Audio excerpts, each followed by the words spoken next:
Good morning again from the creepy door, made a little less creepy by cheap-looking plastic beads. These are designed to keep out the flies, and I must admit I was dubious, but they're actually pretty good. So I'm coming at you from the door because it's windy out there again.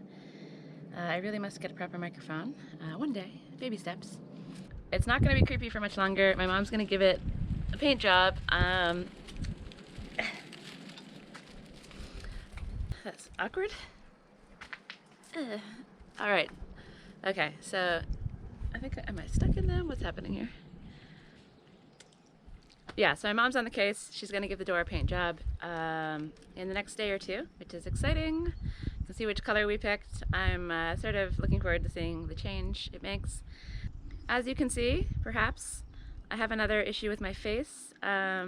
Steve is gone, but this time I have a nose injury. And so this nose injury has inspired me to making a tool shed my next big job. Because I was just innocently trying to traverse my living space. I tripped over a whole bunch of tools on the floor, and I went face first into the end of a frying pan. Very innocent looking frying pan. My eyes were not in danger. This was not like an aggressive, sort of dangerous fall or anything. I literally just kind of like hit my nose on a frying pan, and this is the result. But it has made me realize that my floor is very messy and my house is very messy, and if I can get a tool shed done, that would be a significant life improvement. Of course, I'm going to timber frame it, so it's going to take 1,000 years, but the point is that I've realized that I really need a tool shed. Anyway, enough of all that stuff. I'm here to introduce my next video, which is part 2 of my how I found my way to Portugal, a little bit about me and my background. And so I hope you enjoy watching it, and I'll see you at the end of the video.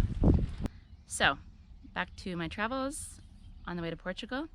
I ended up in South Africa because I'd made travel plans to meet up with some friends for the World Cup in 2010. We went to some football matches, we traveled around the country, I donned some Australia gear and supported their team. And then they went off on sort of an overland trip, and I decided to go to Rwanda, where a friend of mine was living. She left shortly after my arrival, and I stayed. And I stayed, and I stayed. I joke that I went for 7 days and I stayed for 7 years, because I ended up living in Rwanda from 2010 all the way up until 2007 pretty solidly, but I probably left officially in around 2008. Rwanda is a fantastic country. The people are wonderful. It's clean, it's safe. It's one of my favorite places in the world. And the capital city, Kigali, is where I ended up. And it's just a really beautiful, nice, safe, clean city. I hadn't expected to stay in Kigali for as long as I did. But because I was making money from the internet, I had a lot of flexibility. And because I was sort of done with traveling at that point, I, didn't really have anywhere else to be. So I kind of just accidentally put down some roots. I ended up staying in a shared house and hung out there for a while, and then hung out again, renewed my visa, and then I met a bunch of people, and then I started a business. Because I'd been making websites, I noticed that Kigali didn't have any decent website as a city guide, so I made one, and it turned into a business. It was the only website where people could find information about moving to Kigali, and restaurant reviews, and just how to get around, where to buy cheese, all of these important things that one needs when they move to a new city. The website was a hit, and eventually I was able to sell advertising on the website. Then I hung around Kigali for a while, doing my website, and I started making maps in around 2013. Well, I started making one map, a map of Kigali, again, because the city didn't have a decent map, and I was thinking, the city could use a map. How hard could it be? Turns out making a map is very hard, and it took me about 2 or 3 years, I think. And I finally released the map Kigali sometime in 2015. That then turned into a series of maps because it was a success. So I then went to Addis Ababa in Ethiopia, and then Kampala in Uganda, and then I went to Nairobi in Kenya.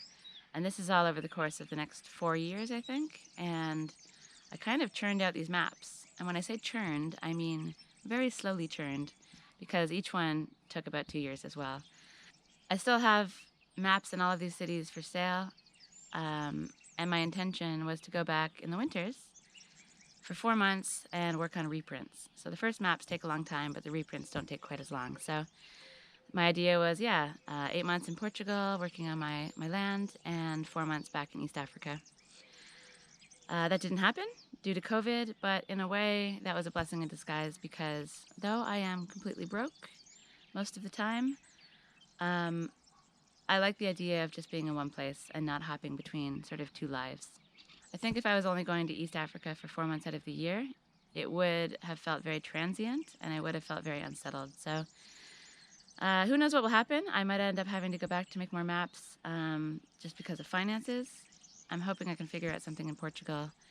So it's all a work in progress. I also was able to do quite a bit of traveling in that time. And like I said, I was a little bit sick of traveling just for the sake of it. But I was able to travel and take some courses. So I did some cool things. I also was able to still volunteer with the disaster organization.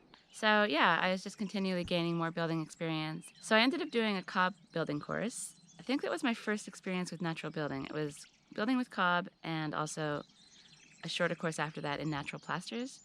It was amazing. It was the first time I'd really built with mud. It sort of blew my mind. I loved getting my hands dirty and creating something, basically sculpting a house. It really inspired me. It really captured my imagination, and that's definitely where my love of natural building began. I also did other courses. I went to Costa Rica.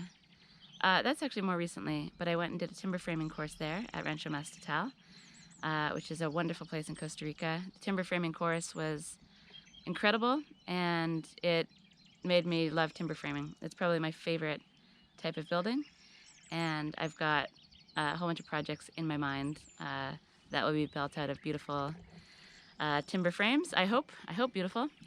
And I also did a bamboo building course. That was a little less inspiring. I felt just the way that you work with it is a bit more rigid, and the way the course was taught wasn't really for me. It was a little bit more observing and not a lot of hands-on activities. For me, bamboo is amazing. I love the buildings you can make, but it never really captured my imagination in quite the same way. And most of my other natural building experience has come in Portugal. And so how did I end up in Portugal? So my first stop was Lisbon. I checked that out a bit on a 10-day trip from Rwanda because I had decided already that I wanted to move to Portugal. I hadn't yet ever been to Portugal, and so I thought a good first step was to show up and actually check out the place before moving my life to a new country. But to be honest with you, I'd already had my heart set on Portugal. And I'd like to say it's because, I was really inspired by the culture or the people or the cities or the landscape. But sadly, my reasons for wanting to move to Portugal were purely economic. Ever since Nicaragua, I'd always wanted to buy my own little piece of land. I saw permaculture in action. I saw life in the country. I saw what it was like to have your own little piece of land that you could work on, slowly turning into your own piece of paradise. And I wanted to do the same thing. But land prices are expensive. And in Portugal, that wasn't the case. I was just continuing working. I was in Rwanda, making maps, trying to save money, and thinking about Portugal. And then in 2017, I decided to go back, and I spent 1 month in Porto, and I spent 6 weeks at my now friend's farm called Kila Yoga Farm. The first time at Kila, I was able to do a natural building course in straw building. My friend Barbara taught the course. She's a wonderful teacher, and I was sort of her assistant. With that, I had a bunch of straw building experience under my belt. I did a plastering course while I was at Kila. I was able to experiment building with stone. They have loads of stone around their place. I did a bit of roundwood timber framing there with my friend. It was just a really great place to learn natural building skills hands-on while working on real projects. My interest at the time was 100% in learning natural building. It wasn't so much in learning permaculture or growing things. And I felt like at the time, learning natural building was more important. To me, learning growing and gardening and stuff is something that can be done on the fly on the land. And if you mess up planting, a tomato plant, it's not going to fall on your head. If you mess up a natural building, that can fall on your head. So I wanted to kind of get a little bit more skilled in the building stuff and felt like the gardening stuff could come later. At this point, I still hadn't bought anything. I hadn't actually really looked at anything either. And this was around 2019. And I had big things planned for 2020. I was going to fly into this part of Portugal where I'm at now, near Fundão, visit my friends for about a week, and then I was going to jet off to the Azores and take a cob building course, a 5-week building course. And as we know, 2020 didn't really go to plan, and I left Rwanda, and as I was in the air, things started shutting down. And when I arrived in Central Portugal in mid-March 2020, the Azores was just about to close their doors. The Azores was about to close their doors, and I became a COVID refugee. I had nowhere to go. I had no plans. All of my plans were thrown into disarray. And yeah, I needed a new plan. I was sort of waiting around to see if they'd open up again. The course kept being postponed, and so I was sort of in limbo, just waiting around. Luckily, the friend I was staying with, she had a massive building project on, a massive natural building project. And I was able to work on that. I ended up swapping work on the house for rent, and I ended up staying with her for a year.